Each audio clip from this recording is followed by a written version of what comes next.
আজকে আমরা দেখব কিভাবে আমরা আমাদের ওয়ার্ডপ্রেস ওয়েবসাইটে সার্চ বারে ভয়েস সার্চ অ্যাড করতে পারি। প্রথমে আমরা আসবো আমাদের ড্যাশবোর্ডে। ড্যাশবোর্ড থেকে প্লাগইনসে গিয়ে আমরা অ্যাড নিউ প্লাগইন ক্লিক করব। এরপর আমরা সার্চ করব ভয়েস সার্চ।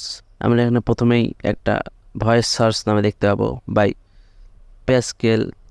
এটা আমরা ইনস্টল করব, তারপর অ্যাক্টিভ করে নেব। এটা আমরা অ্যাক্টিভ হয়ে যাওয়ার পর আমরা আমাদের ওয়েবসাইটে চলে আসব এবং এটা যদি আমরা রিফ্রেশ দিই,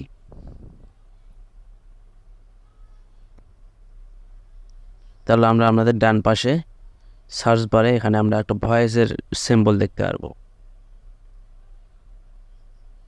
ভয়েসের সিম্বল দেখতে পাবো। এখানে আমরা ক্লিক করলে আমরা ভয়েস দেওয়ার জন্য মাইক অ্যালাউ এবং ভয়েস সার্চ করতে, এখানে লেখা হচ্ছে স্টার্ট টকিং, মানে আমরা এই মুহূর্তে যা বলবো তা সার্চ হিসাবে গণ্য হবে।